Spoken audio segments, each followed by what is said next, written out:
In this video, I'm gonna show you the new comp wall at this gym with brand new boulders, new holds, and just beautiful setting. In the meantime, there was also a competition on that day.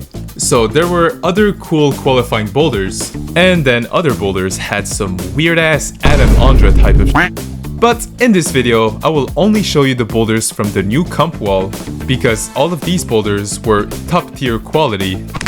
And I just feel like these comp boulders are way more enjoyable to watch than this piece of shit. So the first boulder that I want to show you is this beautiful looking boulder graded 3 out of 5. And if you're curious about the V grade, this one felt around V7? So the thing is, the holds look good from this angle, but they're actually not that deep and are pretty hard to pull from.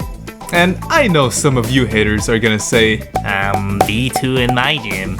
But you guys ain't climbing at B pump, because it probably, okay, it would be V2 and B pump. But anyways, I flashed this boulder and it was now Chris's turn, my friend that I was climbing with during the whole comp. And he's gonna show us that this beginning has a huge steep angle that we couldn't really see from my attempt. So that's why I'm saying it's a bit deceptive, because from another angle it looks easy and then you see it from the side and you're like, oh okay, it's actually hard.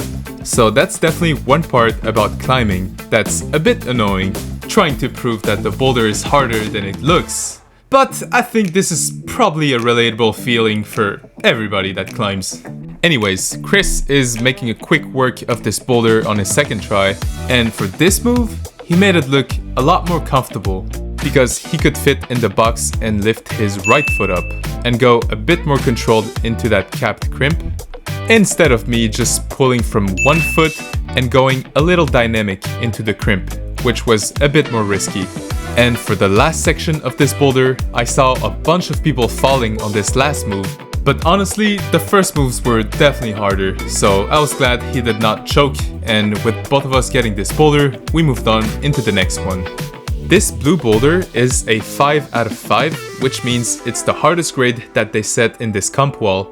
So grade-wise, it probably resembles a V10/soft V11. And if you haven't noticed by now, the starting position of this boulder starts only after that paddle. So you have to paddle into these 4 holds, and once you've reached those holds, you can bring those feet up and then you will get the starting position. I'm not gonna lie, I got demoralized straight away. Since this was a comp, I didn't feel like trying it too much since I knew nobody else was gonna get this boulder. And I know that's kind of a shit mentality, but I didn't really want to use my skin for this. Even though this is a super cool boulder, I probably gave it 5 tries and then moved on. But I promise you, route setters, if this was in my gym, I would have ruined all my skin to get this boulder. Moving on to this next boulder, this is a 4 out of 5, and personally, I would give this one a V9. So this boulder doesn't require much strength, but as you can see from those feet volumes, it's incredibly technical. And once again, we can't really see it on camera, but this right hand is like completely dual tex, which makes it super hard to pull with. So the feet holds are slippery, like I said, the hand holds are dual tex, so you can basically fall on any of these moves, and that's why it's super technical. After a couple of tries, I was still very confused on what beta to do to even get to the zone. But then I figured out my beta, which was bringing back my left hand, and then I could bump. But even in this position, I was still not comfortable, and even starting to do some weird with my hands. And once again, I was lost in the sauce.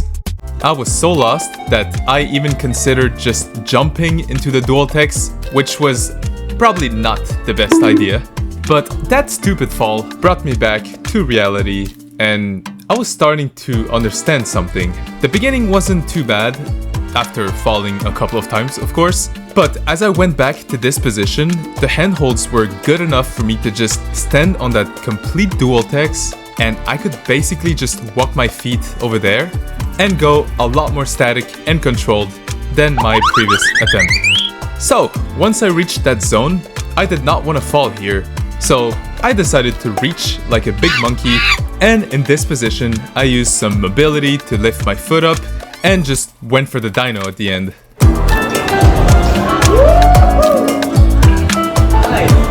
I also want to show you the beta that Chris did because it looked a lot better and was way cleaner than what I did. For the first section, he did pretty much the same as me. He bumped his right hand and then trusted his feet to stand on that dual text. But right here, he just placed the toe hook, which stabilized him a lot better and went super statically into the zone. I always enjoy these boulders where multiple betas work because I find it creative and it just makes the boulder look completely different. Moving on to a crimp line. That's right, you outdoorsy crackheads, I said crimp line. In this comp wall, this was probably the only boulder with some crimps, which, by the way, in competitions, there's still lots of crimps in qualification boulders and even in semis. Of course, it's not as much as we saw in 2010, but even today, there's lots of crimps, and I think it's essential to keep a good finger strength. But yeah, my point is, even though people think there's not much crimps in competitions anymore, well, there actually is, so there's never too many crimp lines. Please set more crimps. In this boulder, there was one move that I would say the height actually matters, because normally you kind of have to jump into that crimp to reach it. But for me, I could basically just stretch myself a bit and reach it statically. So yeah, maybe it was a little morpho, but in general, in comp boulders, it's a disadvantage to be taller than the average climber. This next boulder is a 3 out of 5, and I was struggling to just get into the starting position. I just felt super uncomfortable with those feet volumes. So I just switched to the theories, went back on it, and it was feeling super easy now. My thoughts about shoes is that sometimes you can have a favorite shoe, but it'll never be the best for every style. So for me personally, I really love the Andro comps. They're my go-to shoes for almost every style, but in this particular style where you have only foot volumes, it's always nice to have this sensation of actually stepping on something instead of just falling pathetically and scratching your whole leg. So yeah, I like to have slab shoes and then another pair for other styles. Moving on to this 4 out of 5, this was my favorite boulder. It just looked amazing, and the first move had this cool little coordination. The move itself wasn't too hard, but it actually took us a couple of tries to understand what beta to use, because generating from this wall was a bit awkward and we weren't sure on what foot to place. But these type of boulders don't really take strength, so you can just try it over and over again.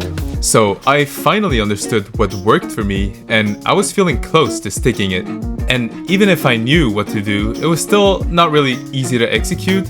So I'm not gonna lie, sometimes I do know the beta, but I'm terrible at executing. So I probably wouldn't have gotten this in like 4 or 5 minutes in a competition. But with no time limit, I can just try it over and over again. And after lots of tries, I finally got this first move at the cost of my knee. I gotta blur this thing because YouTube would definitely not let me post this. And the way this happened was by scratching it over and over again on the wall. And I didn't even notice it at the time. And I still have it like after a month. So it's kind of a win-lose situation. But anyways, this boulder was still my favorite. It looked amazing, like I said. And the rest was also cool, but I did flash it, so it was definitely not as tricky as the first move. Moving on to another 5 out of 5. This one was definitely more into the V11 range. Every move was pretty damn hard. The holds were not too good, and I was just cooked at this point. Keep in mind, I had a whole competition on my body, so it's excuses, yes, but this boulder was also super hard. So I was literally getting tit slapped by this boulder. The first move was super physical, and I was trying different betas, and I just felt like nothing was really working. And I was trying this method of kicking my foot to the left, but the real beta was putting a toe hook underneath and then grabbing the hold at the same time. But I was cooked. I couldn't hold any positions, and I just felt like this boulder should have been tried when I was fresh. And even my skin, I think I started bleeding from like 2 fingers. So yeah, just complete chaos. By the way, this hold here is a jug, but at the same time, complete no text on the inside. I'm not sure I like these holds. It was the first time I tried them, I just feel like it's kind of a win-lose situation because you have a jug that slips. So yeah, I'll give it to them. That's some pretty cool holds. Let's finish this video off with this banger. This level 3 out of 5 was super funky because, well, just look at the start. This is the perfect example of a boulder the outdoor climbers fear. Anyways, this boulder, you basically jump into the first holds and then you create this small momentum to go into the zone, and even though every hold is good, the movements are still pretty tricky and droppable, so I just think this boulder is super well set, and that goes for pretty much every single boulder in this comp wall. The quality was amazing. So honestly, again, big props to the route setters. They did an amazing job with these comp walls. I would definitely climb at this gym until my skin rips off. Or my knee. It was now Chris's turn to do this last boulder, and since this is the end of the video, I'm gonna tell you about a small update of my schedule. I used to have lots of free time during school, but since I'm working full-time now, it's getting super hard to find free time to edit. So I'll try to keep one video per month at least. I'll try to do more, but I can't guarantee it. But yeah, just to say, if you guys have any video idea, shoot them in the comments. It can be competitions, bouldering sessions, stupid challenges, whatever, you name it. But yeah, I still love editing, and I'll try to make some free time to continue these videos. So, as always, thank you for watching, thanks for the support, and I'll see you guys next time.